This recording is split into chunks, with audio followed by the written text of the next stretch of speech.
ناظرین آداب، میں ہوں محمد عامر بدر۔ مولانا آزاد نیشنل اردو یونیورسٹی کے اس تعلیمی خبرنامے میں آپ کا استقبال ہے۔ آئیے نظر ڈالتے ہیں آج کی سرخیوں پر۔ اقوام متحدہ کے ذریعے اے آئی فار گڈ گلوبل کمیشن کا قیام۔ آئی آئی ٹی گاندھی نگر نے بی ٹیک طلبہ کے لیے نیا تعلیمی ماڈل کیا پیش۔ اور این سی ٹی ای کی آئی ٹیپ داخلوں سے متعلق ایڈوائزری جاری۔ اور اب خبروں کی تفصیل۔ آرٹیفیشیل انٹیلیجنس کے محفوظ اور ذمہ دارانہ استعمال کے لیے اقوام متحدہ اور انٹرنیشنل ٹیلی کمیونیکیشن یونین نے اے آئی فار گڈ گلوبل کمیشن قائم کر دیا ہے۔ کمیشن کا مقصد دنیا بھر کی حکومتوں، ٹیکنالوجیکل کمپنیوں اور ماہرین کو ایک پلیٹ فارم پر لا کر مصنوعی ذہانت سے متعلق مشترکہ عالمی اصول اور مؤثر حکمت عملی تیار کرنا ہے۔ کمیشن کا پہلا اجلاس 8 جولائی کو سوئٹزرلینڈ کے شہر جنیوا میں اے آئی فار گڈ گلوبل سمٹ کے موقع پر منعقد ہوا۔ اقوام متحدہ کا کہنا ہے کہ اس اقدام کا مقصد مصنوعی ذہانت کے فوائد کو فروغ دینا، ممکنہ خطرات کو کم کرنا اور اس ٹیکنالوجی کو پوری انسانیت کے لیے مفید بنانا ہے۔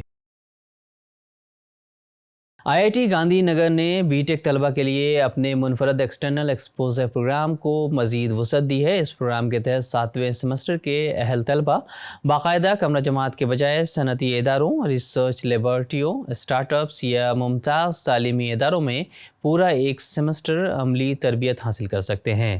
اس دوران طلبہ کو 16 تعلیمی کریڈٹس بھی حاصل ہوں گے جو ان کی ڈگری کا حصہ ہوں گے۔ یہ پروگرام تعلیمی سال 2025-26 سے نافذ ہے اور صرف مقررہ تعلیمی معیار پر پورا اترنے والے طلبہ ہی اس کا انتخاب کر سکتے ہیں۔ ادارے کا کہنا ہے کہ اس اقدام سے طلبہ کو حقیقی صنعتی تجربہ، جدید مہارتیں اور روزگار کے بہتر مواقع حاصل ہوں گے۔ National council for teacher education نے ITEP integrated teacher education programme کے تعلیمی سال 2026-27 کے داخلوں کے لیے نئی ایڈوائزری جاری کر دی ہے۔ این سی ٹی ای نے تمام منظور شدہ تعلیمی اداروں اور جامعات کو ہدایت دی ہے کہ داخلے صرف نیشنل کامن انٹرنس ٹیسٹ کے ذریعے ہی دیے جائیں۔ ایڈوائزری کے مطابق صرف وہی امیدوار داخلے کے اہل ہوں گے جنہوں نے این سی ای ٹی 2026 میں شرکت کی ہو اور متعلقہ ادارے، یونیورسٹی اور ریاستی ضوابط پر بھی پورے اترتے ہوں۔ کونسل کا کہنا ہے کہ اس فیصلے کا مقصد داخلے کے عمل میں شفافیت، یکسانیت اور اساتذہ کی تعلیم کے معیار کو مزید بہتر بنانا ہے۔ ممبئی یونیورسٹی نے انڈر گریجویٹ، پوسٹ گریجویٹ اور 4 سالہ انڈر گریجویٹ ڈگری پروگراموں کے لیے داخلہ 2026 کی رجسٹریشن کی آخری تاریخ میں توسیع کر دی ہے۔ اہل امیدوار اب سرکاری داخلہ پورٹلز کے ذریعے 15 جولائی 2026 تک اپنی درخواستیں آن لائن جمع کرا سکتے ہیں۔ ریوائزڈ شیڈول ان درخواست دہندگانوں کو اضافی وقت فراہم کرتا ہے جو اب تک داخلے کا عمل مکمل نہیں کر سکے ہیں۔ انڈر گریجویٹ اور پوسٹ گریجویٹ پروگراموں کے لیے درخواستیں متعلقہ ویب سائٹ پر جمع کر سکتے ہیں۔ دہلی یونیورسٹی نے قومی تعلیمی پالیسی NEP 2020 کے تحت اپنے پہلے 1 سالہ ماسٹرز پروگراموں کے لیے درخواستیں طلب کر لی ہیں۔ داخلوں کا آغاز 5 جولائی سے ہو چکا ہے اور یہ سہولت صرف دہلی یونیورسٹی کے ان طلبہ کے لیے دستیاب ہے جنہوں نے 4 سالہ under graduate curriculum frame work 2022 مکمل کیا ہے۔ نئے پروگرام کا مقصد طلبہ کو تیز رفتار انداز میں ڈگری فراہم کرنا ہے تاکہ وہ روایتی 2 سال کے بجائے صرف 1 سال میں اپنی ماسٹرز ڈگری مکمل کر سکیں۔ 1 سالہ ماسٹرز کورس کے لیے دہلی یونیورسٹی کی پوسٹ گریجویٹ داخلہ 2026 کا عمل میرٹ کی بنیاد پر ہوگا۔ صرف وہ امیدوار درخواست دینے کے اہل ہوں گے جنہوں نے دہلی یونیورسٹی کے UGCF 2022 کے تحت 4 سالہ بیچلر ڈگری مکمل کی ہو اور متعلقہ پروگرام کی اہلیت کی تمام شرائط پوری کرتے ہوں۔ طلبہ کو اپنی درخواستیں یونیورسٹی کے پوسٹ گریجویٹ داخلہ پورٹل کے ذریعے جمع کرانی ہوں گی۔ مولانا آزاد نیشنل اردو یونیورسٹی حیدرآباد کے مرکزی پیشہ ورانہ فروغ برائے اساتذہ اردو ذریعہ تعلیم کے زیر اہتمام اقرا شاہینیہ اکیڈمی جلگاؤں کے اشتراک سے ٹرانسفارمیٹیو پیڈاگوجیز کے موضوع پر ایک روزہ تربیتی ورکشاپ کا انعقاد کیا گیا۔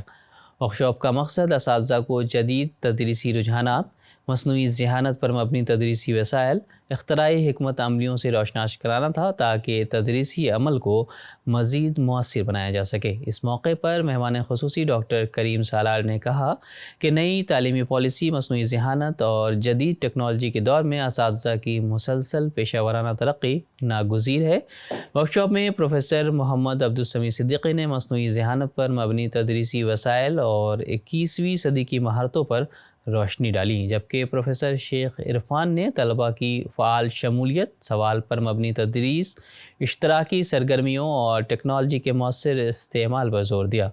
پروفیسر شیخ Wasim CDOE Maulana Azad national Urdu university نے جدید تدریسی طریقوں اور طلباء کی فعال شرکت بڑھانے کے مختلف عملی طریقوں پر اظہار خیال کیا۔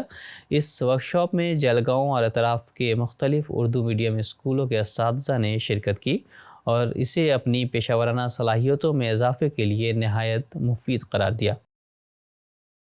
اسٹریتھ کلائیڈ یونیورسٹی نے جنوری 2027 کے تعلیمی سیشن کے لیے اپنے انٹرنیشنل ماسٹرز اسکالرشپ کی درخواستیں طلب کی ہیں۔ یہ اسکالرشپ یونیورسٹی کے اسٹریتھ کلائیڈ بزنس اسکول کی جانب سے پیش کی جا رہی ہے، جس کے تحت منتخب طلباء کو کورس اور ٹیوشن فیس کے مطابق 7,000 سے 9,000 برطانوی پاؤنڈ تک مالی معاونت فراہم کی جائے گی۔ مزید معلومات کے لیے متعلقہ سائٹ ملاحظہ کریں۔